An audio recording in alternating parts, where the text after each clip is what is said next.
get the iwi.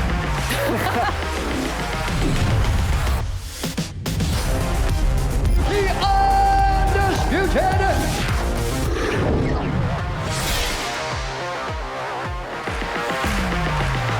When we think of UFC fighters, my next guest is the epitome of the name. Former middleweight champion Robert Whittaker was born here in Aotearoa, New Zealand, raised in Australia and has heritage in both. And I had the pleasure of catching up with him.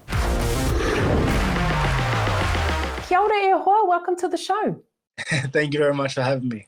Hey, look, I want to start off our kōrero by saying, this week is ANZAC Day and, such an auspicious occasion for both New Zealand and Australia. And as I was just explaining to you, who better to talk to than Robert Whittaker, who obviously born here in New Zealand, has heritage here, raised in Australia, has heritage there. So first, I just wanted to get your thoughts on ANZAC Day, the occasion, and perhaps how you commemorate. Yeah, the ANZAC title is just...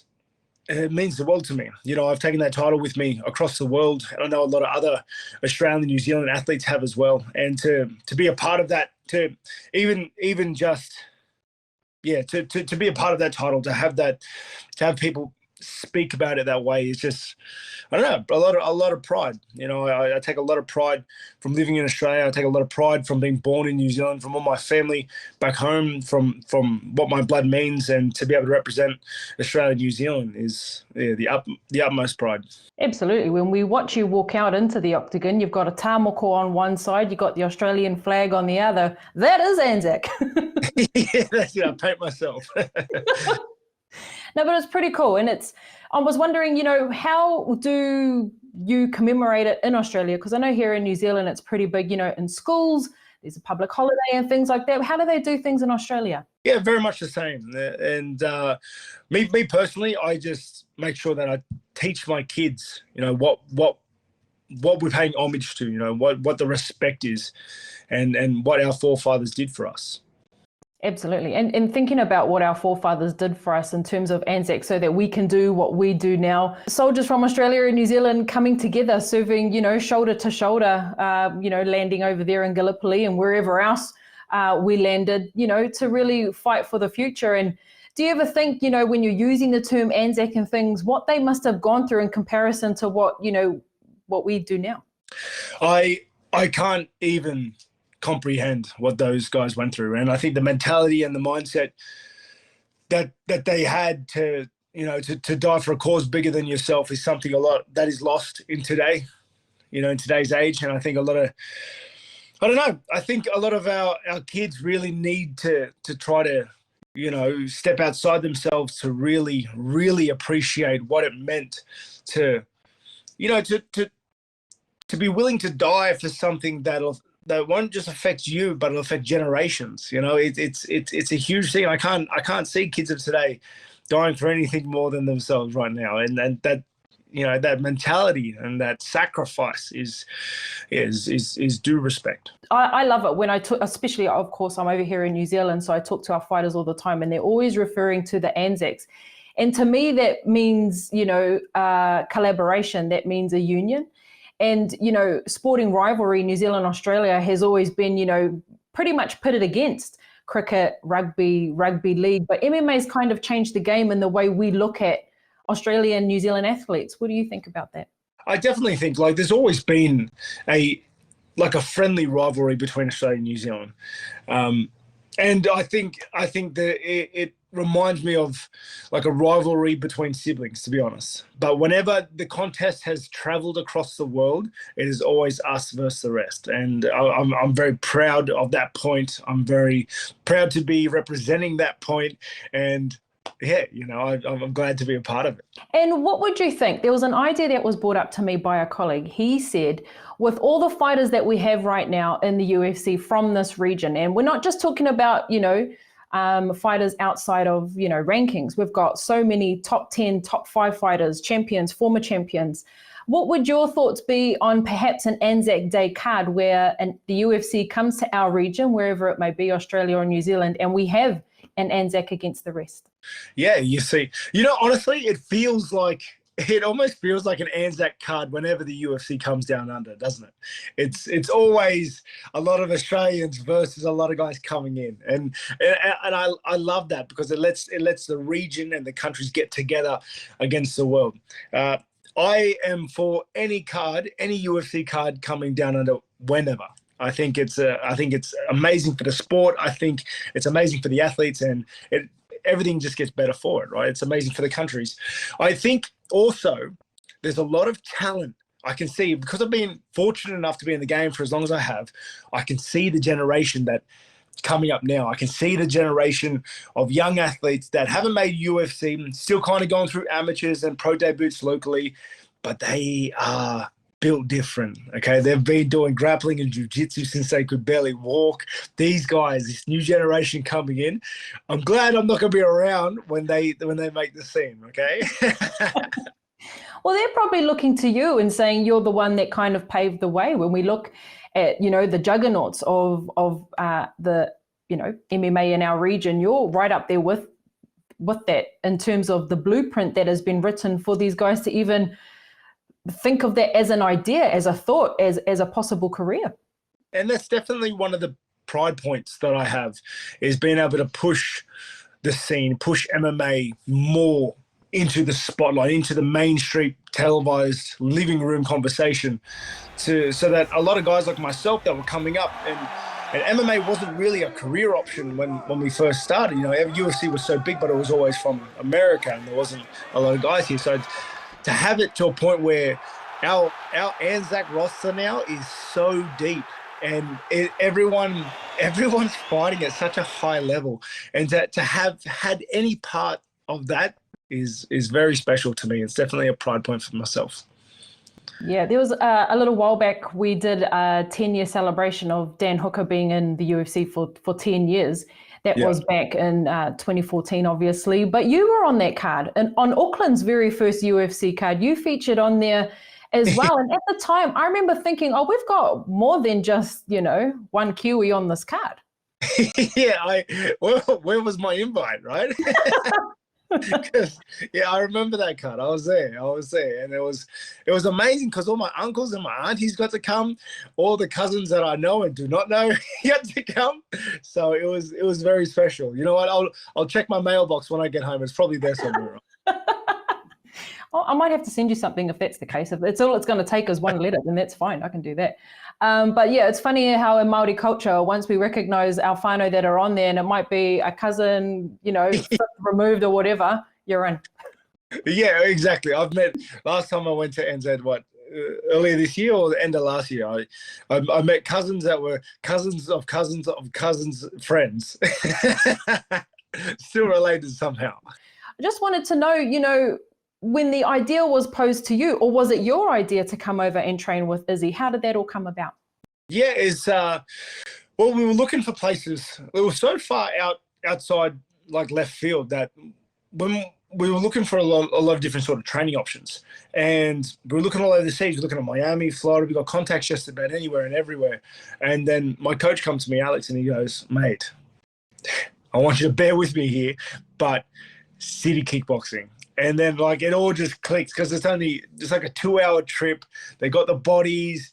I got family there. It's just, everything just made sense to do it. Obviously, we had to kind of put aside that rivalry that we had, and it's good. And I'm so glad we did it, because we're both so far removed from that point in the game when we were at neck and neck that we can only get better by being together, sort of thing, by hashing those things out. And yeah, it was a great experience to be able to work together. It was a humbling experience to be able to put things aside and to come in and to just work out with the boys, not just Izzy, but all the CKB boys like Kai and Dan and Carlos and all those boys that are there. It was great because we're all from the same vine. Honestly, did you have to swallow a little bit of, and be like, okay, yeah, I can go over, I can do this, but maybe a little bit in two minds at first? Nah, I think at the point of where I'm at today, I don't have energy to waste on grudges and rivalries like that anymore. Especially because it was so long ago now, and there's so many new heads in the middleweight division that like there's plenty of grudging and hating to be done elsewhere. You know, it doesn't need to be just at one tug anymore, because back when our rivalry kind of sparked, it was really just me and him looking at each other. You know, it was just me and him. And then there was the ANZAC rivalry as well that happened with everything, and it kind of just built itself up, right? But nowadays, and he would say the same thing, there are so many new heads in the division. I don't know the top 10 anymore, right? It's a completely new game. So there's lots of enemies to be had. Some will be wiping the brow, and some will be like, don't want to go up against Robert Whittaker. After that visit, though, and when you had, been in city kickboxing, been in that environment, what did you take away from it? Like it's just like home, right? It's like that we got hard training, we got partners going over there. They don't do anything. They don't break the mold. It's just it felt like home. It's like there's no secret recipe to training. It's just like we work hard, we work together, and like working with those boys there, they're very high level. They have a lot of bodies. It was great to work with some like-minded guys that are in the same level of competition that I'm in. You know, it's you can train with a lot of people, but not many people can understand the level of that which I and Izzy and the other boys there can really understand. So to be able to just talk about it with them and to work and to train with them like that, train at the level that we require, it was good. It was good. Nice. And what did you make of Eugene? Yeah, he's, I think I was trying my hardest before I met him just to hate him, right? Like anybody else from that gym. And then when I met him a few times, we did a few sessions together, like I can't help but like the guy. He's so switched on to his craft. He's obviously very good at his craft.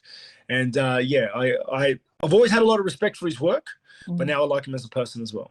And speaking of Eugene, he was obviously in the corner for Alexander Volkanovski at UFC 314. I know you would have been in jubilation, as was everybody else in the region. But what do you make of that journey to do what he's done, to come back at 35 years old, reclaim a title?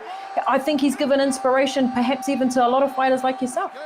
Definitely, that's the key word, inspiration. Him against all odds, fighting the doubts, getting back in there, and reclaiming the title is that's all I can say about it. It's just inspiring. It made me want to get the finger out.